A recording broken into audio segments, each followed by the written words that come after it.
The night sky was once humanity's greatest clock. Centuries before any digital display, entire civilizations mastered the art of telling time in total darkness. You are about to discover the forgotten genius of nocturnal timekeeping. This journey will reveal how ancient astronomers used moving constellations as a celestial dial, and how intricate machines measured the dark hours with water and fire. You will learn the secrets of star clocks that guided Egyptian priests and the beautiful incense burners that marked time with scent in Asia. How did a simple forked stick unlock the precise timing of the stars? What ingenious device allowed sailors to read the hour from the Big Dipper's spin? By the end, you will see the night not as an empty void, but as a complex and beautiful timepiece that our ancestors learned to read. What part of this lost art of darkness do you find most compelling? Darkness erased the sun's familiar path across the sky, leaving ancient civilizations adrift in time. This was far more than a simple inconvenience. It was a fundamental disruption to the very rhythm of life. Religious ceremonies had to begin at the precise moment to honor the gods. Military guards needed to coordinate their watches to protect cities from nighttime attacks. For sailors on the open sea, losing track of time could mean drifting hopelessly off course, with no landmarks to guide them. Even the basic human need to structure the day, to know when to sleep and when to rise for work, vanished with the light. So how did they solve this profound problem? The solutions they invented fall into two brilliant categories. Some looked upward, decoding the steady movements of the stars, the moon, and the planets to create a celestial clock. Others looked around them, harnessing the elements here on Earth, using the steady drip of water, the slow burn of a flame, or the echoing call of a watchman's horn to carve order from the chaos of the night.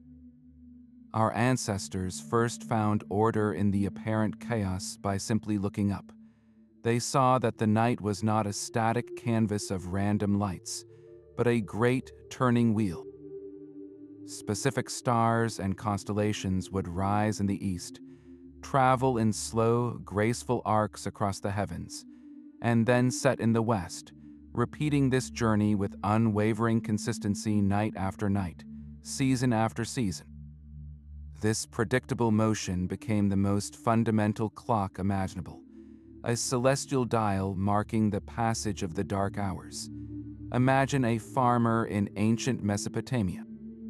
He would know that when the constellation we call Orion reached its highest point in the southern sky, the deepest part of the night had arrived, and it was time to check on the livestock.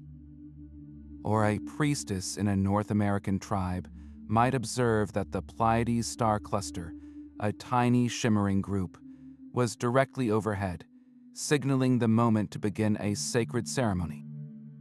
This knowledge was not confined to one brilliant civilization. It was a universal discovery, born from countless nights of patient observation under clear, unpolluted skies. From the deserts of Australia to the plains of Africa, from the islands of Polynesia to the forests of Europe, cultures around the world independently learned to read this same cosmic script.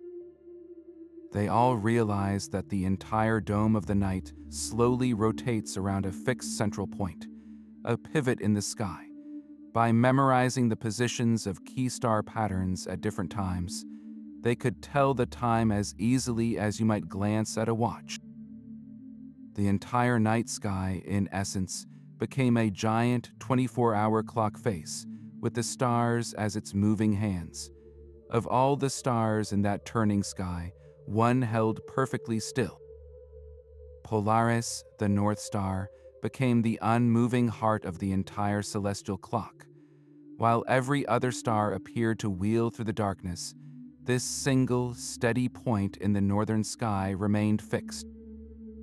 Its constancy provided a universal anchor for anyone trying to navigate the night, a pivot around which the whole cosmos seemed to turn. Ancient observers quickly realized they could use this stability to their advantage. They focused their attention on the stars that never set, the constellations we call circumpolar, which endlessly circle Polaris. The most famous of these is the Big Dipper, a brilliant and easily recognizable grouping of 7 stars. Think of Polaris as the central pin in a giant 24-hour clock face laid out across the heavens. The Big Dipper acts as the hour hand, slowly sweeping around that pin throughout the night. By memorizing the position of the dipper's handle or its bowl relative to Polaris at different times, a watchman or a traveler could make a remarkably accurate estimate of the hour. If the handle pointed straight down, it might mean midnight was approaching. If it stretched directly to the left, perhaps dawn was only a few hours away. This method was so reliable that it was documented across cultures, from the steppes of Central Asia to the monasteries of medieval Europe. It transformed the overwhelming expanse of the night into a manageable and predictable system, a clock without gears, powered only by the silent, majestic rotation of the Earth itself. But this celestial clock was refined to an astonishing degree of precision by one civilization. The ancient Egyptians developed a system so elegant it turned the night itself into a calibrated instrument. They identified 36 specific star groups, which they called decans. Each of these decan stars would rise above the eastern horizon just before sunrise, marking the start of a new 10-day period. But their genius did not stop there. They realized these same star groups could also tell time throughout the night. Imagine a priest standing in the cool desert air. He would hold a simple, forked siding stick, aligning its prongs with a specific star. He knew that the appearance of a certain decan on the eastern horizon signaled the start of a new hour of the night. As that star climbed higher, other decans would follow in a precise, predictable sequence, creating a celestial timetable. To make this knowledge portable and permanent, they painted intricate star clocks directly onto the inner lids of coffins. These diagrams were not mere decoration. They were functional manuals for the afterlife, grids that mapped the decans against the figure of a seated official. By noting which decan was aligned with the official's shoulders at a given moment, one could read the time as clearly as from a modern watch. This system divided the night into 12 equal hours, a concept that would echo through millennia. It was a perfect marriage of astronomy and practical necessity, a way to ensure that even in the silence of the tomb, the passage of time would never be a mystery. This simple forked stick, the siding tool of the Egyptian priest, was known as the merkhet. It was far more than a piece of wood. It was a precision instrument of the ancient world. The merkhet consisted of a narrow, palm-sized fork, often made from wood or bone, with a slot cut in the top. From this fork, a craftsman would hang a plumb line, a weight on a string, to ensure it was held in a perfectly vertical position. This humble setup allowed an astronomer to track the movement of a single star with incredible accuracy. But the true genius of the merkhet was revealed when it was used in pairs. An astronomer would set up 2 of these instruments some distance apart, carefully aligning them using the plumb lines until they both pointed to the same star near the northern horizon, like Polaris. This painstaking process established a perfect north-south line on the ground, a true meridian. This line became the fixed reference for all subsequent observations. Once the meridian was set, the real timekeeping could begin.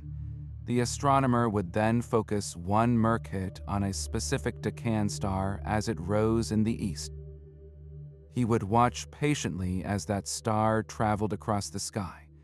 The critical moment was the star's transit. the instant it crossed the invisible meridian line high overhead. When the star aligned perfectly with the slot in his merkhet, he knew a new hour of the night had officially begun. This system was so refined that it could measure time to within a fraction of an hour, a stunning achievement for a tool that was, at its heart, just a stick and a string. It transformed the abstract movement of the heavens into a tangible, measurable event right here on Earth. Yet even the most skilled astronomer could not use the stars on a cloudy night. This fundamental limitation drove the invention of the first timekeeping devices that were truly independent of the sky. The solution was found not in the heavens, but in the steady, predictable drip of water. The clepsydra, or water clock, was born from this simple need to measure time regardless of weather or daylight. Its principle was brilliantly straightforward. Imagine one container filled with water with a small, carefully calibrated hole near its base. This vessel would slowly empty into a second container below. The rising water level in the lower vessel acted like the hand on a dial, marking the passage of time. Or sometimes, the upper vessel itself was marked with lines, and you simply watched the water level fall past each hour line. The earliest known water clocks emerged in ancient Egypt and Babylon around 4,000 years ago. These were often simple stone vessels with a hole and internal markings, used to measure hours through the night for temple rituals. But the Greeks and Romans transformed this basic tool into a complex machine. They faced a crucial problem. An hour in summer is longer than an hour in winter if you are dividing the daylight into 12 equal parts, a system they used. So a water clock that ran at a constant speed would be wrong seasonally. Their ingenious solution was to create adjustable scales or to tilt the clock at an angle, changing the flow rate to match the changing length of the night hours throughout the year. In the bustling Roman Forum, a large public clepsydra timed the speeches of lawyers, ensuring no one monopolized the court's time. When the water ran out, your argument was over. This was timekeeping made democratic, a shared resource flowing as reliably as water itself. A water clock could do more than just show the hour, it could announce it. For use in the profound darkness, many clepsydras were fitted with a simple but brilliant addition, a floating indicator. As water steadily filled the lower vessel, a small piece of cork or wood would rise on the surface. This float was connected to a string that ran over a small wheel, and on the other end of that string hung a tiny stone or weight. When the float reached a certain height, corresponding to a specific hour, the rising weight would trigger a mechanism that dropped a pebble into a bronze bowl or, in more advanced models, strike a bell.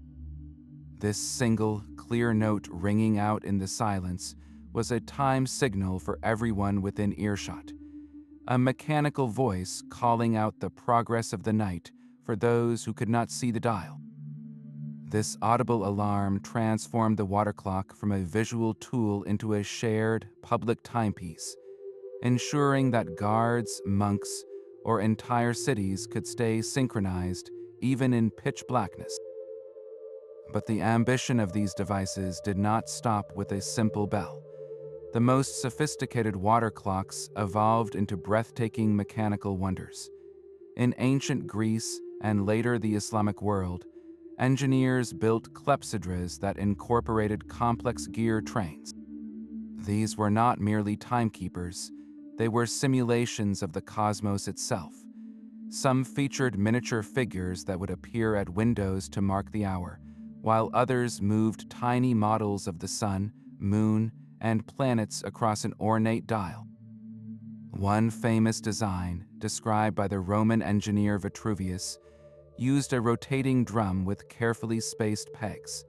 As the water wheel turned, these pegs would trip levers that dropped stones onto a gong or caused figurines to move, creating a celestial puppet show powered by flowing water. These intricate machines did more than tell time, they displayed it. They showed the current positions of the constellations, the phase of the moon, and the movement of the planets, effectively creating an early analog computer that mirrored the grand clockwork of the night sky right inside a temple or palace.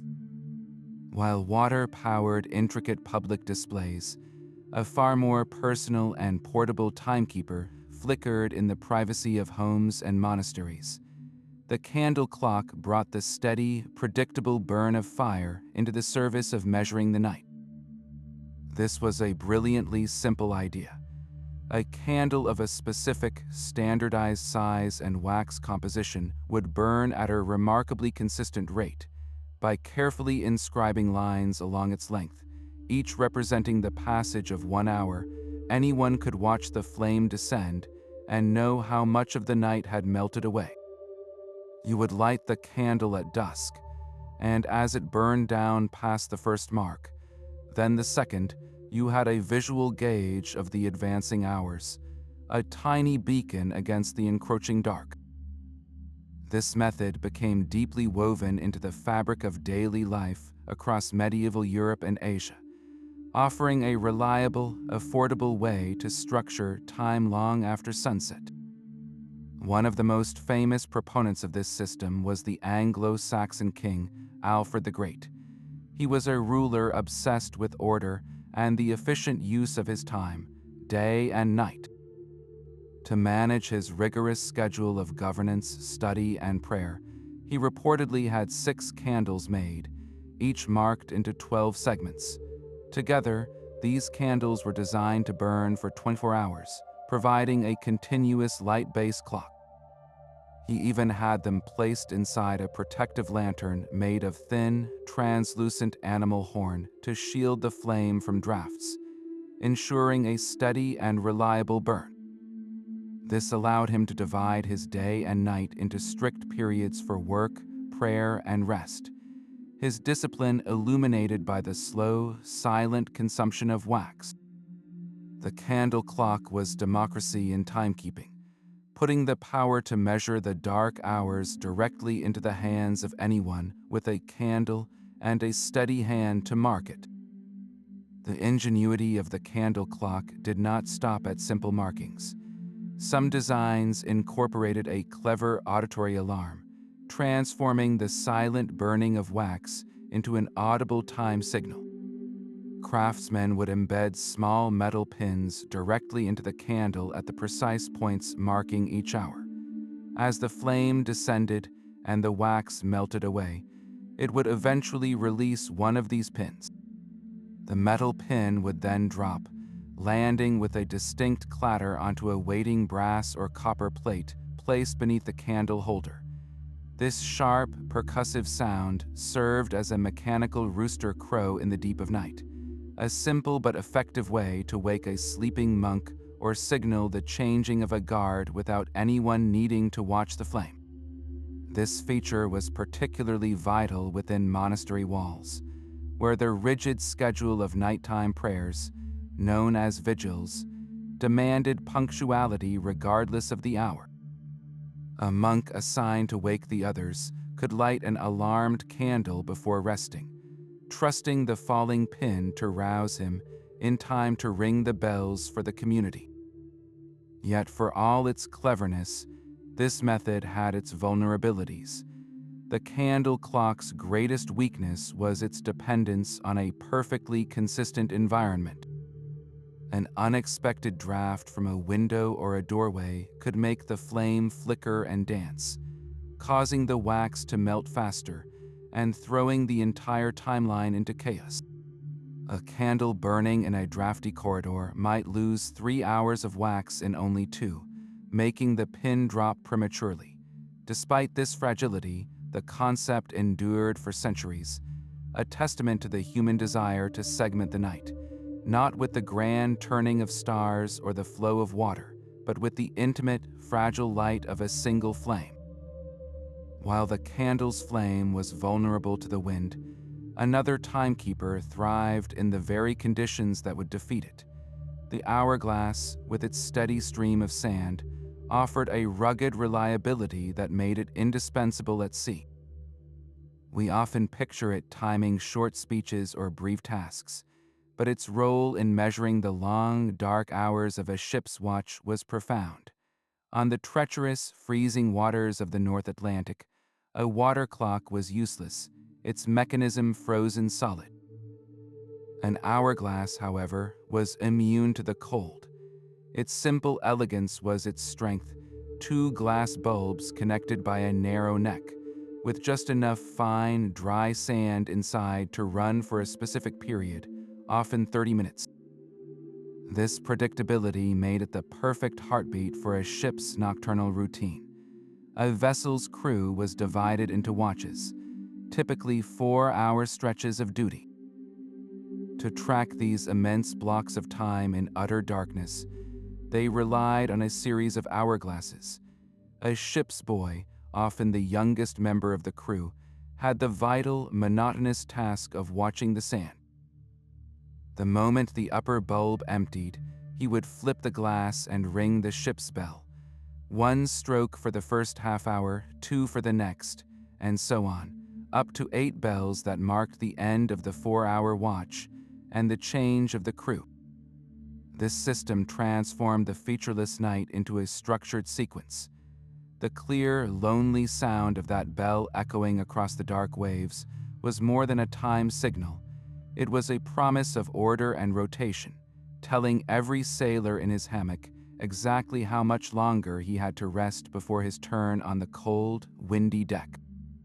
In the vast, disorienting blackness of the open ocean, the turning of the sand and the ringing of the bell were a tiny, human-made constellation, a rhythm that held the chaos of the night at bay. Far from the rolling seas, in the tranquil spaces of East Asian temples and palaces, time was measured not by sight or sound, but by scent. The incense clock was an instrument of pure elegance, transforming the very air into a measure of passing hours. A craftsman would begin with a long, flat wooden tray, often exquisitely carved. Into this tray, he would press a specific type of powdered incense, carefully filling meandering grooves that formed intricate patterns, Chinese characters for longevity or good fortune, or sometimes the shape of a coiled dragon. This was not a simple straight line, it was a symbolic path for time itself to follow. Once the design was complete, the end of the fragrant trail was lit. A tiny, glowing ember would then begin its slow, relentless journey along the groove, smoldering through the powdered incense at a remarkably steady rate. This burning created a thin, sweet-smelling smoke that rose in a continuous thread, marking its progress. The true genius was in the design of the path. Different sections could be filled with different types of incense, so the fragrance subtly changed as the night deepened, signaling the move from one watch to the next. Or metal markers would be placed at specific points along the groove, and when the ember reached one, the heat would cause it to drop with a soft click onto a waiting metal plate below. This provided both an aromatic and an auditory signal in the deep silence of a meditation hall. In China, these clocks were essential for timing lengthy Buddhist ceremonies, ensuring rituals proceeded with perfect harmony. In Japan, they became prized possessions of the aristocracy, their beautiful scents perfuming a room while their silent burn charted the course of the evening.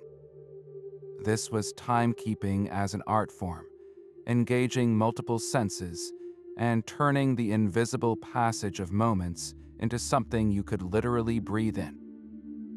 While incense clocks marked time with scent, another device captured the entire cosmos in the palm of your hand. The astrolabe was the medieval world's closest equivalent to a smartphone, a portable computer of the heavens. Crafted from brass and etched with stunning precision, this instrument was a working model of the universe, capable of solving countless problems of time, location, and celestial motion. Its intricate design featured several key parts working in harmony. The base plate, or mater, was a hollow disk engraved with a web of coordinates for a specific latitude. Inside it sat a series of interchangeable plates, each etched with the star map for a different region, allowing a traveler to recalibrate the device. Over this rested the readable, a beautiful lace-like rotating disk that represented the fixed stars and the ecliptic path of the sun. On the back, a sighting rule called the alidade swiveled around a central pin. To tell time on a clear night, a user would first hang the astrolabe vertically from its ring. They would then turn the alidade to align its two sighting pins with a bright, known star like Polaris or a star in the Big Dipper. Reading the angle or altitude from the graduated scale on the back, they would then rotate the star-studded readable on the front until that specific star sat at the correct altitude line on the underlying plate. Instantly, the entire celestial sphere for that moment would be accurately mapped. A marker on the ecliptic ring would point to the correct hour on the scale around the edge, revealing the time with remarkable accuracy. This was not just a tool for scholars, it was essential for daily life in the Islamic world, where it was perfected. It provided the precise times for the 5 daily prayers, which shift with the sun, and could even find the direction to Mecca from any location. For centuries, this beautiful fusion of art and science guided explorers, educated students, and gave anyone who mastered its use the power to hold a miniature universe in their hands, reading the time directly from a map of the stars. Holding this brass astrolabe in the cool night air, you would first feel its substantial weight, a promise of the precision within. Your initial step is to find true vertical. You slip a thumb through the ring at its top, letting the instrument hang freely from its cord. Any swaying must cease, the disc becoming a perfectly still, miniature representation of the horizon before you. Now, you turn your attention to the moving rule on the back, the alidade. With a gentle touch, you pivot it, peering through its 2 tiny sighting pins. Your target is a brilliant, unmistakable beacon, perhaps the steady glow of Polaris or the fiery spark of Sirius. You adjust the alidade minutely until the star is perfectly framed within both pins, a celestial captive in your sights.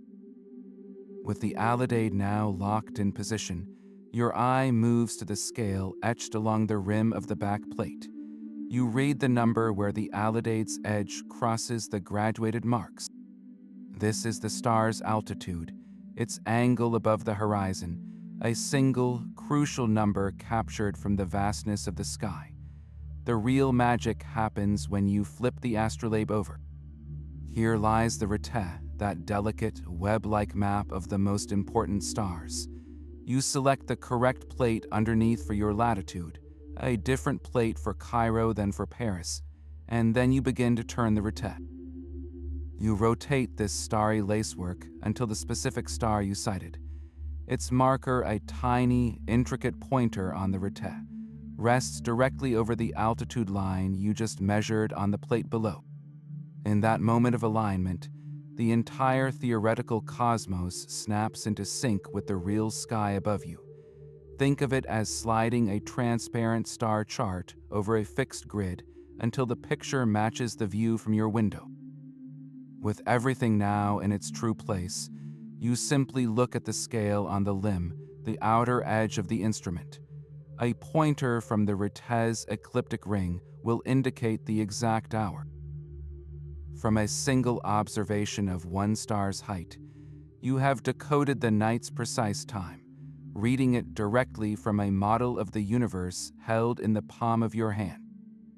Yet for all its power, the astrolabe demanded a deep understanding of the entire sky. A simpler, more focused tool emerged from its shadow, one designed to answer a single question with elegant efficiency. The Nocturnal was a pocket-sized star dial, a specialist in the dark. Crafted from wood or brass, it was a beautiful object of concentric circles, each one a rotating scale. At its heart was a central hole, and a long pointer arm was fastened there with a rivet, allowing it to sweep across the disk like a single, simplified clock hand. This instrument did not try to map the whole cosmos. It had one job: to read the time from the most reliable clockwork our ancestors knew, the endless spin of the Big Dipper around the North Star. The user would first align the current date on the outermost calendar ring with a fixed mark. Then, holding the device upright, they would thread a string through the central hole and sight Polaris through it, ensuring the Nocturnal was perfectly oriented. With the North Star centered, they would then rotate the long pointer arm until its edge precisely lined up with the two pointer stars of the Big Dipper, Merak and Dub, the ones that famously point toward Polaris. Once locked into position, the tip of the arm would indicate the hour on the inner scale. This entire process transformed the grand, slow-motion dance of the constellations into a simple, mechanical reading. Its brilliance lay in its specialization. While an astrolabe could calculate prayer times or find the direction to Mecca, the Nocturnal was a master of one craft: telling time at night with a reliability that made it indispensable aboard ships. From the 16th to the 18th centuries, this unassuming disk was a trusted companion for European sailors navigating the vast Atlantic and Indian Oceans. It was their nightly ritual, a way to calibrate the ship's less accurate sand-filled hourglasses and to maintain their course through the featureless black. In the hands of a sailor standing on the heaving deck, this small circle of wood or brass became a tangible link to the turning sky, a personal key to unlocking the hour from the silent, spinning stars above. But the Big Dipper and the North Star were not the only lights our ancestors followed. A much closer, ever-changing companion also traced a path through the night, offering its own rhythm to those who knew how to read it. The moon, with its silent, monthly cycle from slender crescent to brilliant full disk and back again, became a secondary clock in the sky. Its most obvious gift was light. A full moon rising in the east could transform a pitch-black landscape into a world of soft, blue-tinted illumination, almost like a pale, ghostly daylight. This lunar light extended the usable day, allowing for travel, social gatherings, or even late-night work in the fields that would have been impossible in total darkness. The moon itself became a beacon, its brightness a rough indicator of the night's progress simply by its height in the sky. Yet its utility went deeper than mere illumination. Just like the sun, the moon rises in the east and sets in the west, moving steadily across the starry backdrop. An experienced observer could note the moon's position relative to a familiar constellation and make a reasonable estimate of the hour. If the moon was just clearing the eastern treetops, the night was likely young. If it was high overhead, midnight had probably passed. But this method came with a significant caveat: a built-in unpredictability that made it less reliable than the fixed stars. The moon does not return to the same spot among the stars each night. It shifts eastward by about 12 degrees every 24 hours, completing a full circuit of the sky in roughly 27.3 days. This means the moon rises approximately 50 minutes later each successive night. So, while you could use the moon's position to tell time on any given night, that same position would indicate a completely different hour just a few nights later. A moon nestled beside the stars of Orion might mean 10 o'clock one week, but only 8 o'clock the next. This drifting nature made the moon a fickle timepiece compared to the steadfast rotation of the starry vault, a beautiful but constantly shifting hand on the celestial clock. While scholars perfected brass astrolabes, common people devised their own ingenious solutions from materials close at hand. One of the most widespread was the fire clock, a method as straightforward as it was effective. A long, dry rope, often made of hemp or flax, would be prepared with a series of knots tied at carefully measured intervals. At nightfall, you would light one end of this rope and let it smolder slowly, much like the incense clock, but without any pretense of artistry. The rope would not burst into open flame, but would glow with a steady ember, chewing its way through each knot at a predictable pace.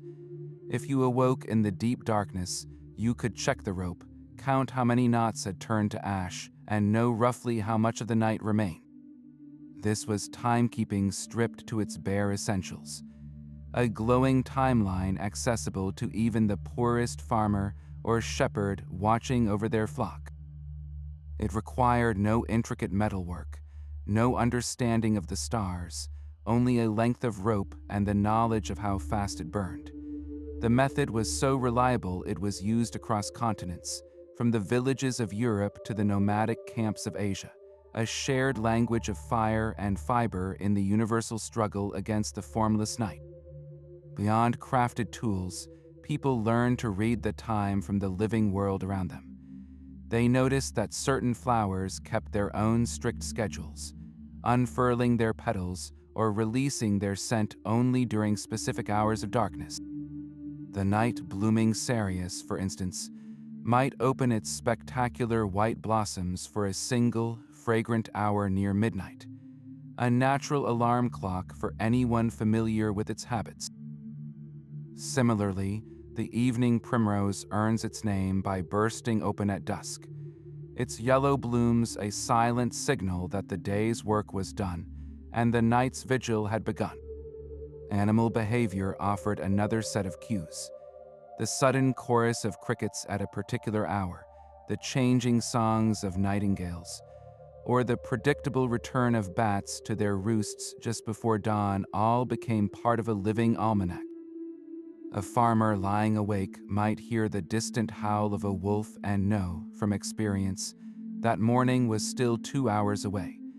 These were not precise measurements, but they provided a comforting rhythm, a way to anchor oneself in the flowing current of the night. This was a collaborative timekeeping, a silent partnership between humanity and the natural world, where every flower and creature played a part in marking the passage of the dark hours. The relentless rhythm of prayer gave the medieval night its most disciplined structure. Inside stone monasteries across Europe, the darkness was not a time for rest but for sacred observance, governed by the divine office, a cycle of prayers known as the canonical hours.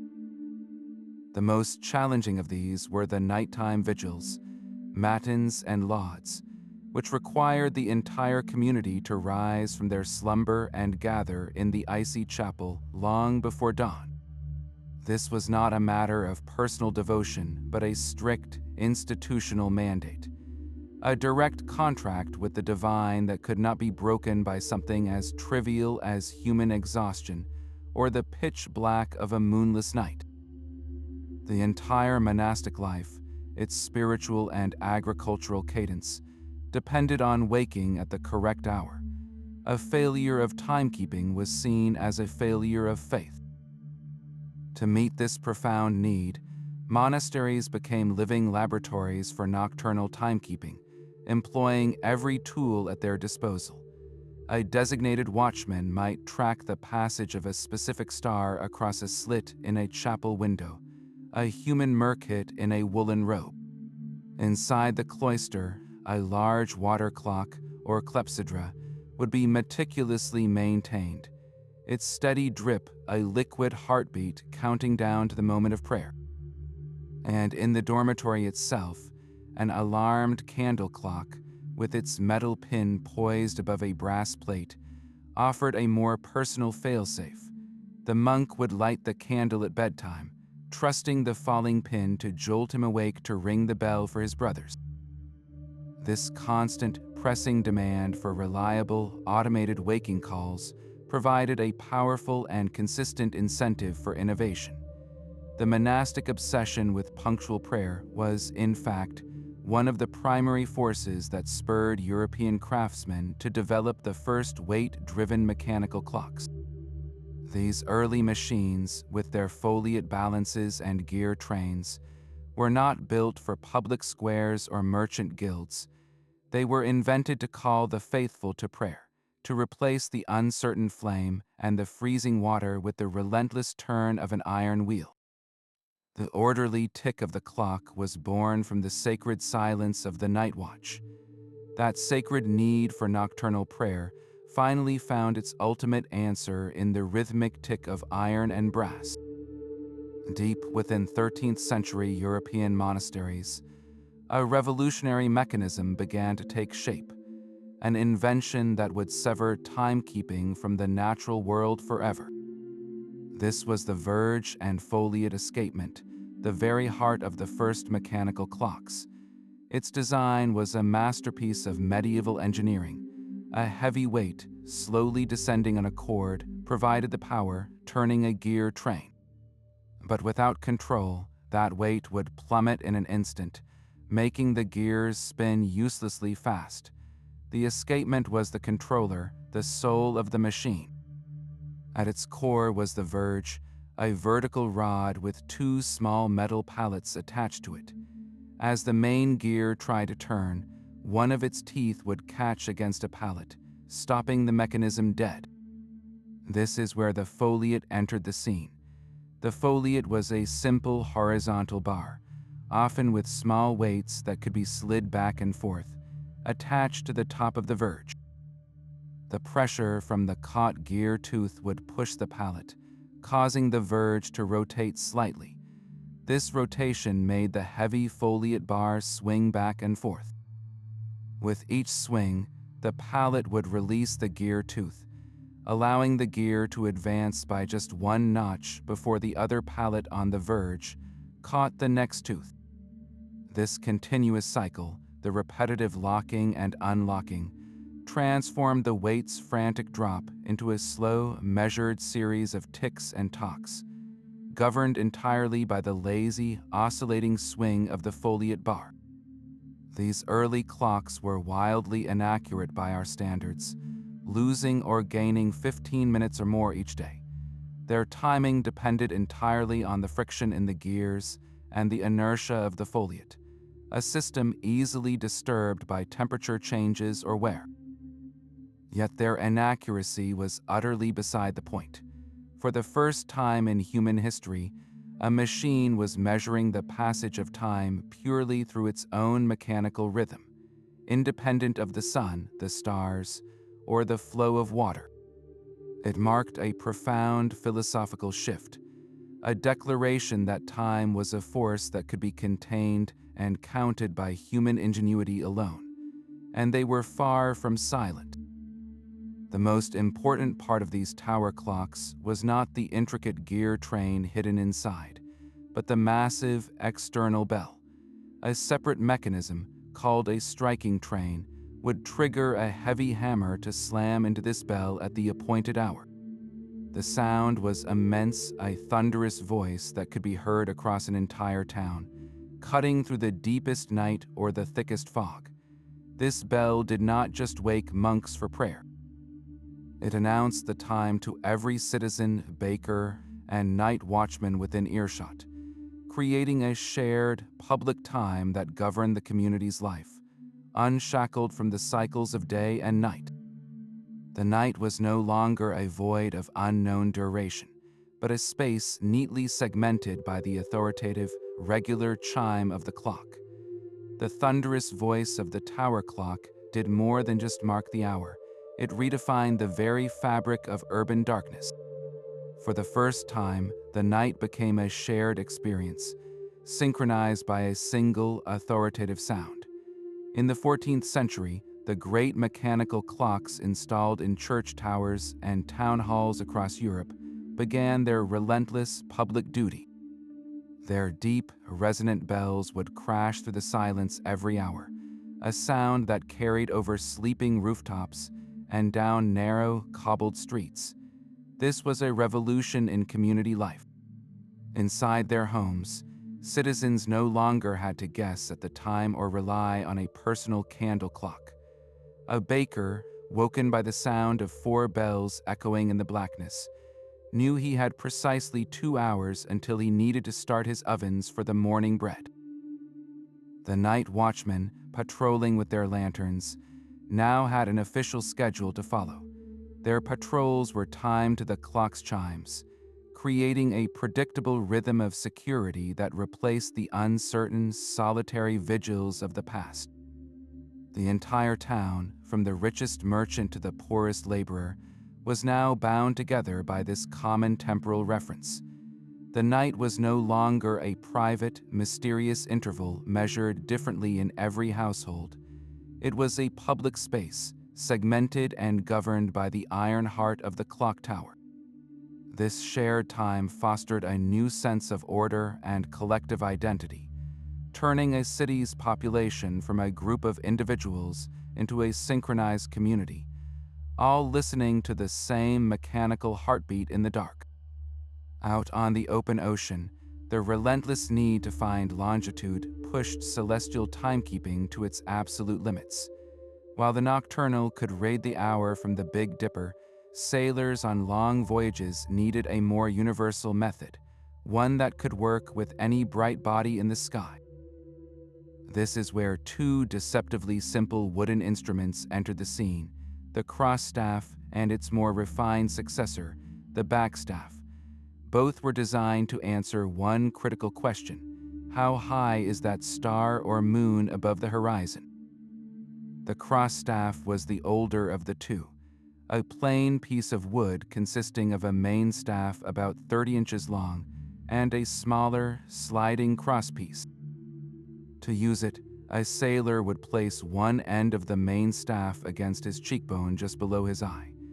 He would then slide the cross piece back and forth along the staff until its top edge seemed to touch the star he was sighting, and its bottom edge lined up perfectly with the horizon. It was a constant, awkward juggle, trying to keep the horizon steady while squinting upward, often forcing him to stare directly past the sun to measure its height. This brought a painful, well-documented problem. Sailors frequently damaged their eyesight from the glare. The quest for a safer method led to the invention of the backstaff, or Davis quadrant, around the end of the 16th century. Its name reveals its genius. With this instrument, the navigator turned his back to the sun.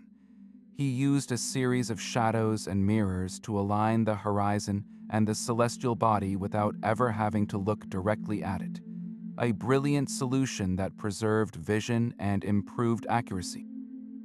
But how did measuring a star's height translate into knowing the time?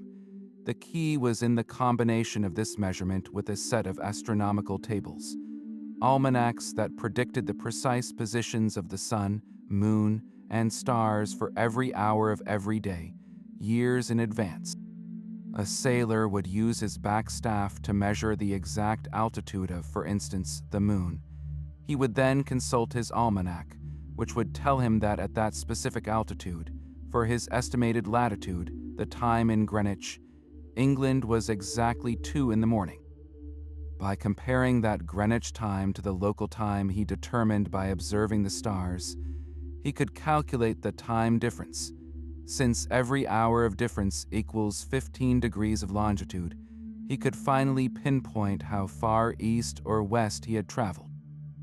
The backstaff, a humble tool of shadows and wood, thus became a vital link in a chain of calculation that spanned the globe, turning a precise measurement of the night sky into a coordinate on a blank map.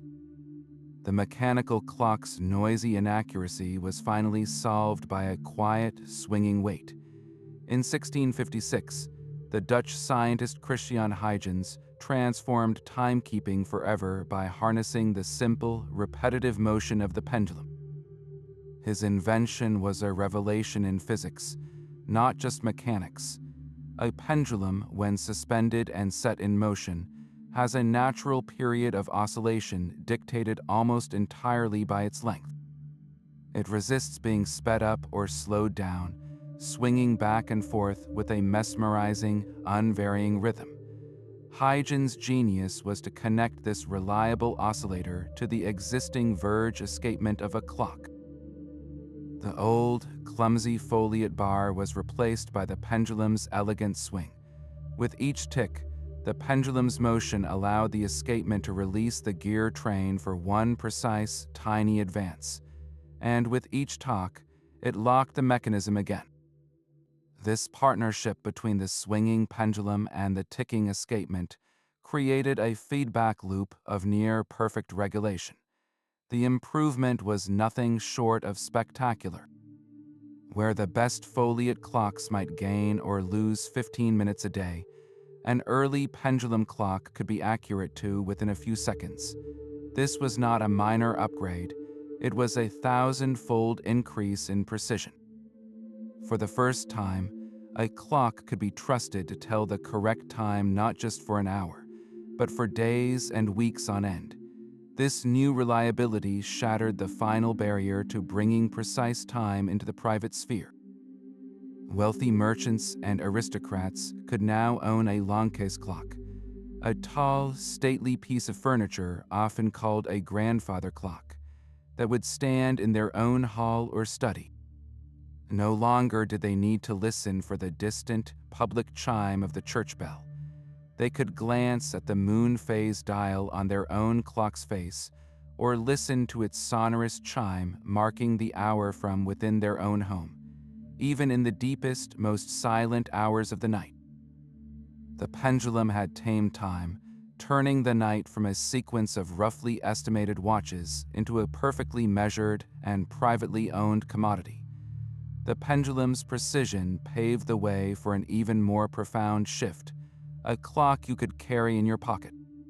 The miniaturization of clockwork was a feat of breathtaking craftsmanship, replacing the heavy driving weight with a coiled mainspring.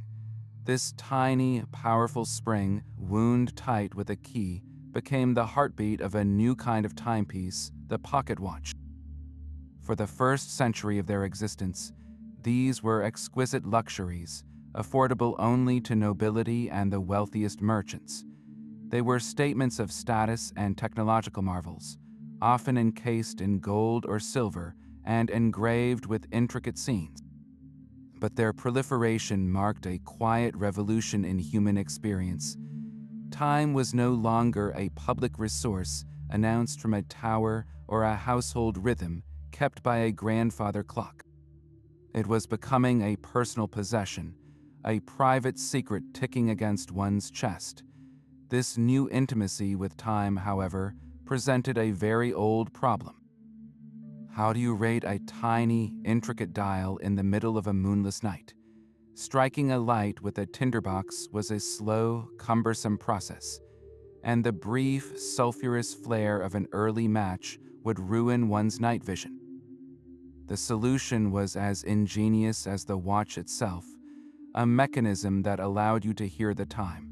Watchmakers developed the repeater, a complication of sublime complexity.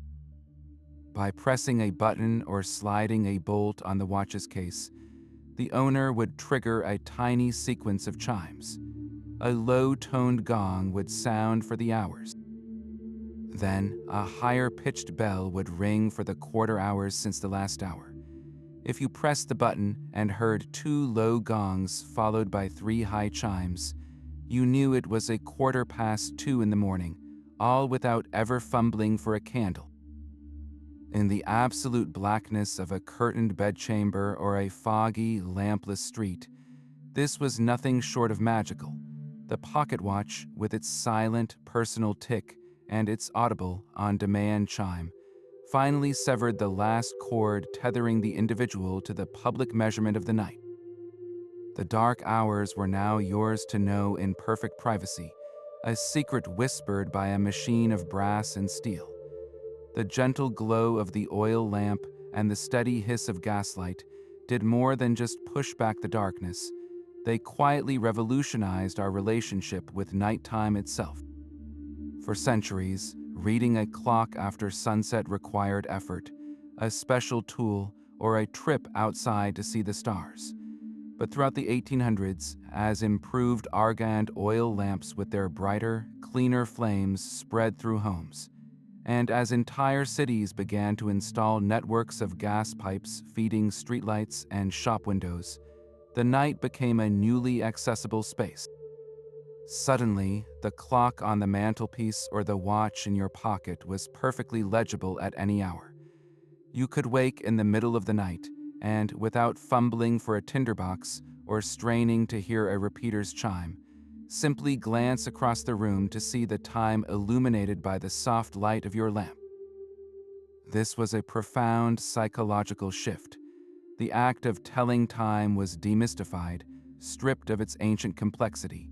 It was no longer a skill that required knowledge of constellations or the careful listening for a distant bell. Timekeeping became democratized, an effortless visual check available to everyone, rich or poor, in the city or a well-lit country house. The night was finally conquered, not by a more accurate clock, but by the simple, widespread ability to see. The dark hours were tamed into an extension of the day, and the ancient, specialized art of telling time at night faded into history, rendered obsolete by the humble, steady flame. That long journey from the stargazer's forked stick to the pendulum's steady swing reveals a profound truth about our species. We refuse to surrender to the formless dark. Our ancestors mapped the constellations not just for myth, but for measurement. They channeled water and fire into disciplined servants of the night. They carved intricate gears and hung great weights in towers, all to impose human order on the silent, flowing hours. This relentless quest was not a side project of history. It was a driving force behind some of our greatest leaps in astronomy, mechanics, and navigation. The need to prey on time built the first complex clocks. The need to cross oceans spurred the creation of celestial maps and precision instruments. The story of telling time at night is, at its heart, a story of human ingenuity and unwavering persistence in the face of a fundamental mystery. So the next time you glance at your phone in the deep of night and instantly know the hour, pause for just a moment. Consider the immense collaborative effort it took to get to that point. Think of the Egyptian priest shivering in the desert cold as he awaited a star's transit, the monk jolted awake by a falling pin, the sailor squinting at a backstaff on a heaving deck. Which of these ancient methods of wresting time from the darkness speaks to you the most? Was it the elegant simplicity of the candle clock, or the cosmic grandeur of the astrolabe? Share your thoughts, and carry a little of that ancient wonder with you into your next night.